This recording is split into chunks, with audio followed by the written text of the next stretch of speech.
हमें बताया जाता है कि ईश्वर अल्लाह तेरो नाम, अर्थात जो ईश्वर है वही अल्लाह है और वही गॉड है। लेकिन अब समय आ चुका है कि हम इस भ्रम को अपने मस्तिष्क से दूर कर दें। अल्लाह और गॉड सनातन भारतीय ईश्वरीय संकल्पना से बिल्कुल अलग हैं। हिंदुओं का कोई गॉड या अल्लाह नहीं है। हम ब्रह्म को सत्य मानते हैं। ब्रह्म का कोई नाम, रूप, गुण अथवा धर्म नहीं होता। वो कर्ता अर्थात सृष्टि का सृजन करने वाला नहीं है। उसकी प्रार्थना नहीं होती। वो सृष्टि को नहीं चलाता, न पाप पुण्य का निर्णय करता है। वेदों, उपनिषदों और गीता में उसी ब्रह्म की बात की गई है। फिर ईश्वर शब्द आता है। सनातन धर्म के अनुसार विष्णु, शिव, ब्रह्मा और महादेवी ईश्वर है।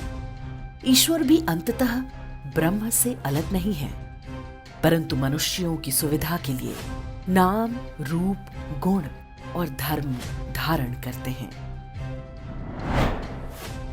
ईश्वर के नीचे नाना प्राकृतिक शक्तियों को देवादि के रूप में निरूपित किया गया है, परंतु ब्रह्म के अतिरिक्त कोई सत्य नहीं है। प्रकृति ब्रह्म की शक्ति है जो प्रकट होती है और अपने नियमों से चलती है, जिन्हें सामूहिक रूप से धर्म कहते हैं।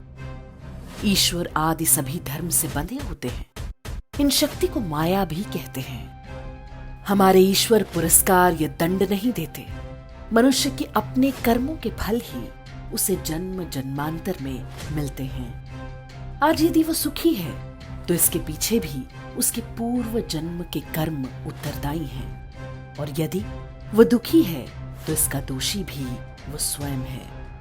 कर्म सुधारिए तो भावी प्रारब्ध ठीक रहेगा।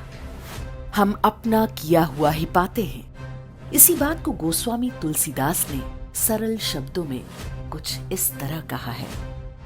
करम प्रधान विश्व रचि राखा, जो जस करई सो तस फल चाखा। ईश्वर की आराधना भी एक कर्म है जिसका शुभ फल मिलता है। सभी ईश्वरों की पूजा अनिवार्य नहीं है। किसी एक की पूजा यथेष्ट है। पूजा का अंतिम उद्देश्य जन्म मरण के चक्र से मुक्ति है, जो ब्रह्म को जाने बिना नहीं मिलती। ईश्वर उस ज्ञान की ओर आपको ले जाते हैं। मूर्ति पूजा भी एक कर्म है जिसका अनुकूल फल मिलता है।